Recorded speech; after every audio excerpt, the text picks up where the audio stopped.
Very happy morning students. वित्तीय प्रबंध financial management जो हम शुरू कर चुके हैं लास्ट वीक से कुछ समझ में आ ही रहा होगा। आप कंटिन्यूसली मेरे साथ बने रहें और जब भी हम किसी टॉपिक को पढ़ते हैं तो आप उसे थोड़ा अपनी तरह से भी पढ़ना सीखिए और पढ़ना जारी रखिए। उससे आप हर टॉपिक को बहुत अच्छी तरह समझ पाएंगे और फिर भी कोई डिफ़िकल्टी है तो हम व्हाट्सएप पर उनका सॉल्यूशन भी रखेंगे। तो आज हमारा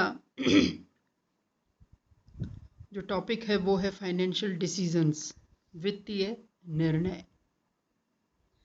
वित्तीय निर्णय के संबंध में बड़ी इम्पॉर्टेंट बात यह है कि किसी भी फर्म, कंपनी, संस्था, ऑर्गेनाइजेशन में वित्तीय प्रबंधक को बड़े इम्पॉर्टेंट 3 निर्णय लेने पड़ते हैं।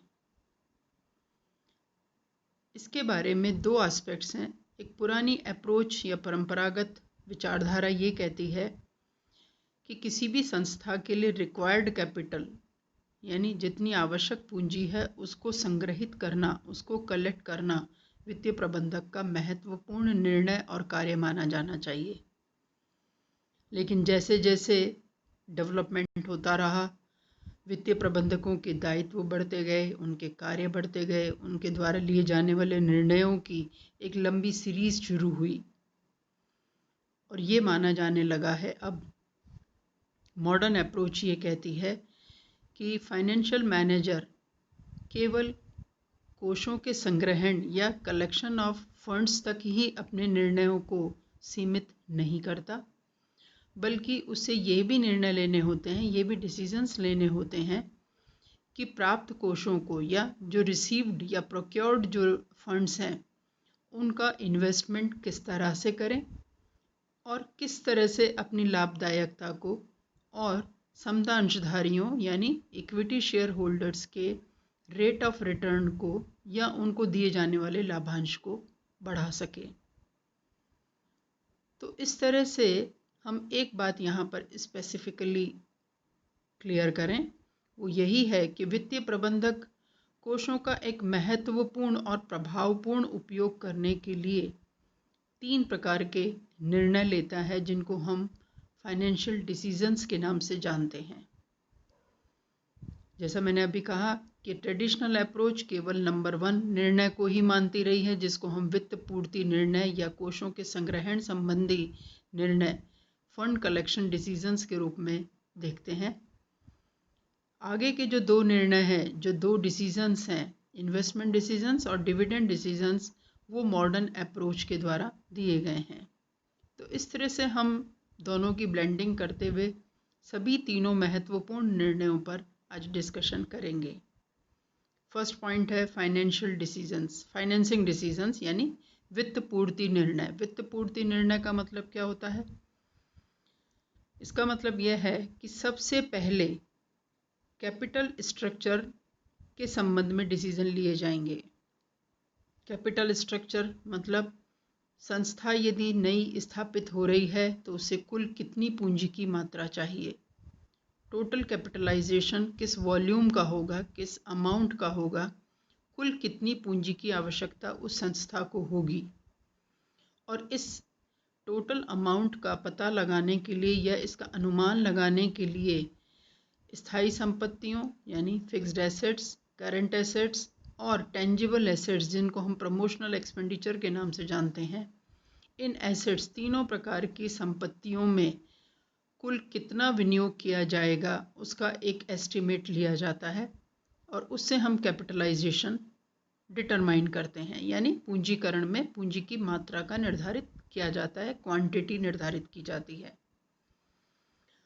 इस मात्रा का निर्धारण करने के बाद कैपिटल स्ट्रक्चर का निर्णय होगा यानी पूंजी संरचना। जैसा कि हम अभी तक के जितने टॉपिक्स पढ़ते रहे हैं, आपके लिए पूंजी संरचना अब नया शब्द नहीं रहा।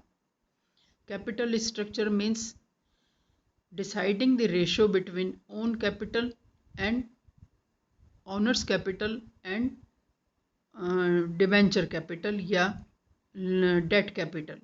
इसका मतलब हिंदी में जब यदि हम कहें तो स्वामी पूंजी एवं ऋण पूंजी का अनुपात निर्धारित करना ही पूंजी संरचना है। इसको और अच्छी तरह क्लियर कर लेते हैं। कैपिटल स्ट्रक्चर में हम ये डिसाइड करते हैं कि यदि कंपनी अपने कोषों का कलेक्शन दो प्रकार के सोर्सेस से करती है। नंबर 1, इक्विटी शेयर होल्डर तो इन एनी केस होंगे ही होंगे, यानी कंपनी के स्वामी तो होने ही हैं, ये तो मैंडेटरी है, अदरवाइज कंपनी इस्टेब्लिश ही नहीं हो सकती। तो ऑनर्स कैपिटल तो हमेशा एग्जिस्ट करेगी। लेकिन क्या कंपनी अपनी बिगनिंग में या कुछ समय बाद डेट कैपिटल का भी ब्लेंडिंग करती है, यानी डेट कैपिटल ऋण पूंजी का भी उपयोग करती है, तो वह कितनी होगी, उसका अनुपात ऑनर्स कैपिटल यानी स्वामी पूंजी से कितना होगा, और उस अनुपात के आधार पर पूंजी की लागतें क्या रहेंगी, उसका लाभदायकता पर क्या प्रभाव पड़ेगा, संस्था के समता अंशों के बाजार मूल्य पर इसका क्या प्रभाव पड़ेगा। इन सभी के आधार पर वह निर्णय लेता है कि पूंजी की संरचना ऑप्टिमम कौन सी होगी। ये डिसीजन दीर्घकालीन स्रोतों के लिए निर्धारित किए जाते हैं, यानी लॉन्ग टर्म सोर्सेज होते हैं। लॉन्ग टर्म का मतलब इक्विटी शेयर होल्डर्स तो फॉर एवर के लिए होते हैं, क्योंकि वे ऑनर्स हैं, कंपनी के स्वामी हैं, इसलिए उनके द्वारा दी जाने वाली पूंजी तब तक रहेगी जब तक कि संस्था कार्य करेगी। संस्था के समापन पर ही, वाइंडिंग अप पर ही इक्विटी शेयर होल्डर्स का रिडम्पशन होता है या पूंजी लौटाई जाती है। दूसरी तरफ जब ऋण पूंजी ली जाती है, डिबेंचर कैपिटल, उसका भी नेचर लॉन्ग टर्म का ही होता है, दीर्घकाल का ही होता है, और बाद में वो फिर कन्वर्टिबल भी हो सकते हैं, यानी वो इक्विटी शेयर होल्डर में कन्वर्ट किए जाते हैं।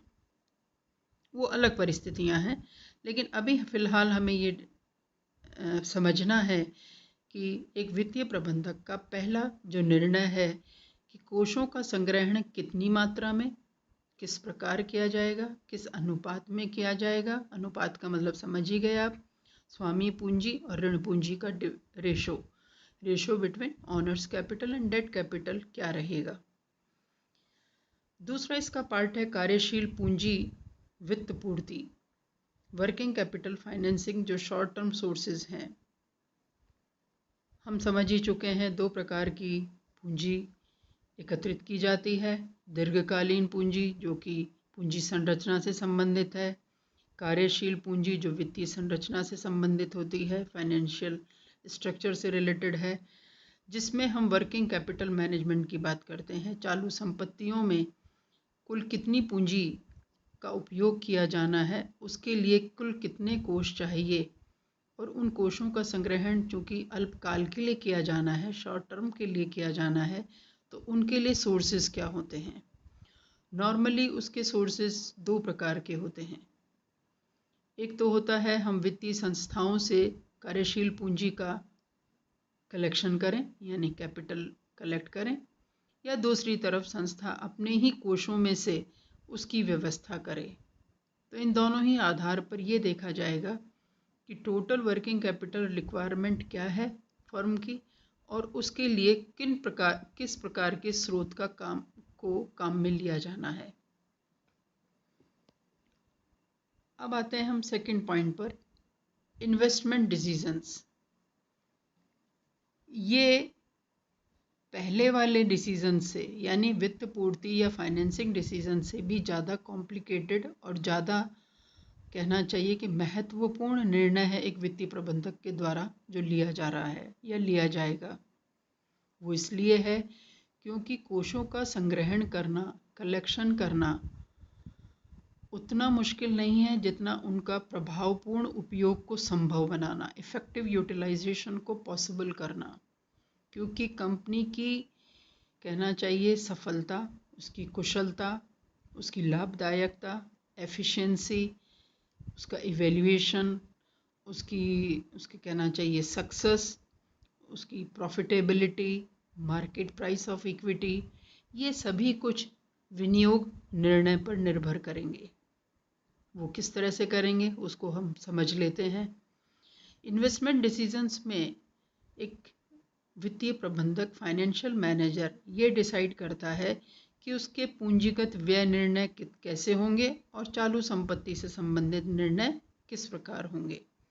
यानी ऊपर हमने विभिन्न स्रोतों से, डिफरेंट सोर्सेज से जो कैपिटल कलेक्ट की है, ऑनर्स कैपिटल के रूप में और डेटर्स कैपिटल के रूप में, उन टोटल कैपिटल का अब इन्वेस्टमेंट हमें दो भागों में करना है।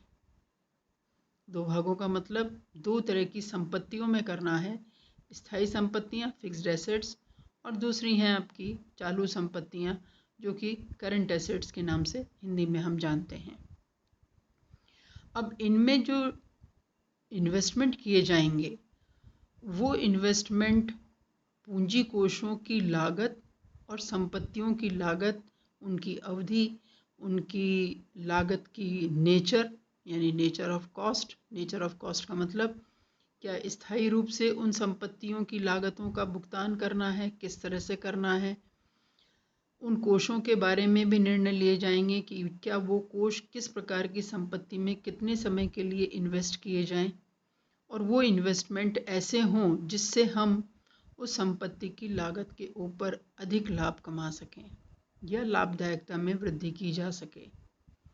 दूसरी तरफ चालू संपत्ति या वर्किंग कैपिटल मैनेजमेंट की बात भी इन्वेस्टमेंट डिसीजंस में होगी कि उन संग्रहित कोषों का, कलेक्टेड फंड्स का यूज़ चालू संपत्तियों में किस प्रकार किया जाएगा ताकि कंपनी को या फर्म को कभी भी रोकड़ के लेन देन में या कैश ट्रांजैक्शंस में, अपने चालू दायित्वों का भुगतान करने में लाभदायकता और जोखिम, प्रॉफिटेबिलिटी और रिस्क को तरलता के साथ, लिक्विडिटी के साथ बैलेंस कर सके।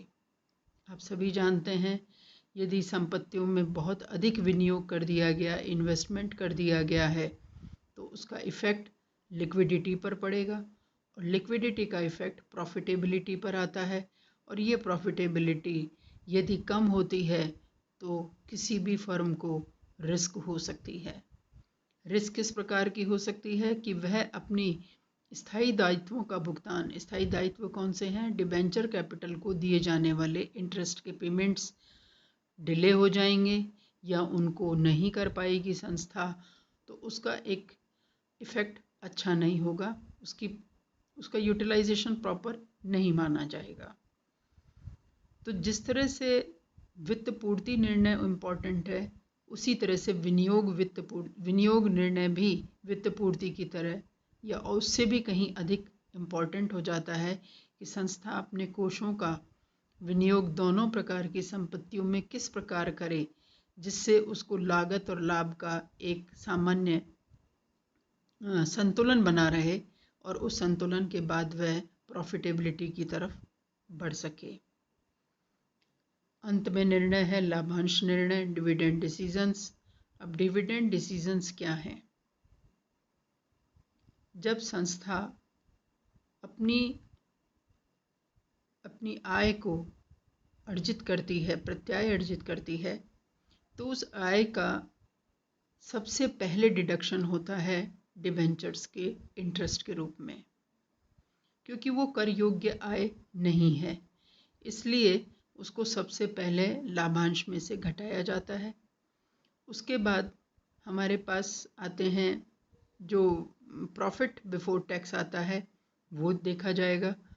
अब उस प्रॉफिट बिफोर टैक्स में से टैक्स को डिडक्ट करते हैं तो प्रॉफिट आफ्टर टैक्स आता है, आफ्टर टैक्स एंड इंटरेस्ट आता है, और उसमें से फिर वह लाभांश बचता है।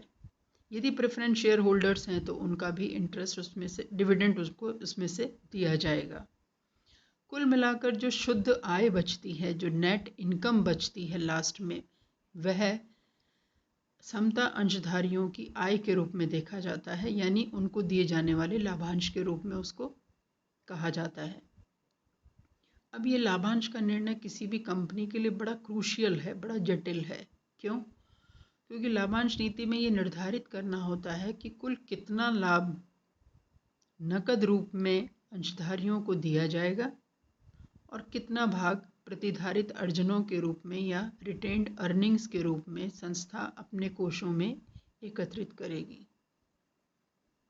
देखिए, इस बारे में निर्णय बड़े इम्पॉर्टेंट इसलिए हैं क्योंकि नकद में दिया जाने वाला लाभांश तो ठीक है, विनियोगकर्ताओं के लिए या समतांशधारियों के लिए एक डायरेक्ट रेट ऑफ रिटर्न के रूप में संस्था की ख्याति को बढ़ाता है, उनकी पूंजी की मात्रा को बढ़ाता है, नेट वर्थ को इंक्रीज करता है। लेकिन दूसरी तरफ यदि लाभांश का कुछ भाग संस्था अपने कोषों में डालती है तो वह आंतरिक वित्त पूर्ति का एक बहुत बड़ा सोर्स बनती है, इंटरनल फाइनेंसिंग का एक बहुत बड़ा स्रोत बन जाती है, और वह संस्था अपने विकास और विस्तार कार्यों में उस इंटरनल रिसोर्स का, उस इंटरनल फाइनेंशियल रिजर्व का यूज़ कर सकती है, और उससे उसकी लाभदायकता और भी मल्टीप्लाई होती है। तो इस तरह से लाभांश निर्णय जो सामान्य सभा में या एजीएम में डिसाइड किए जाते हैं कि संस्था हर साल अपने लाभांश का कितना हिस्सा नकद में देगी यानी कैश में प्रोवाइड करेगी, और कितना हिस्सा वह, कितना परसेंटेज वह अपने कोषों में डालेगी, और उस आधार पर ये निर्णय लिया जाना बहुत ही इम्पॉर्टेंट होता है। वित्तीय प्रबंधक यदि संपूर्ण लाभों को अंशधारियों को डिस्ट्रीब्यूट करवा देता है या करता है तो उसका प्रभाव ये पड़ता है कि इंटरनल फाइनेंसिंग नहीं हो पाती, और सारा जो लाभांश है वो अंशधारियों में बढ़ जाता है। हालांकि उसका प्रभाव मार्केट पर अच्छा पड़ता है, लेकिन कई बार कंपनी को इससे नुकसान भी हो सकता है, क्योंकि उसके कोष यदि डेवलप नहीं हुए या इंक्रीज नहीं हुए या कोषों में लाभांश नहीं डाला गया तो कई बार संस्था को किसी आर्थिक संकट के समय या फाइनेंशियल क्राइसिस के समय वो सोर्स अवेलेबल नहीं हो पाता, और उसको महंगे ऋण लेने पड़ सकते हैं, या नए लोन्स पर उसको रेट ऑफ इंटरेस्ट ज़्यादा देनी पड़ सकती है, जो कंपनी के लिए एक अच्छी पॉलिसी या एक अच्छा डिसीज़न नहीं माना जा सकता। इस प्रकार ये 3 निर्णय बड़े इम्पॉर्टेंट होते हैं जो वित्तीय प्रबंधक को समय समय पर लेने ही होते हैं।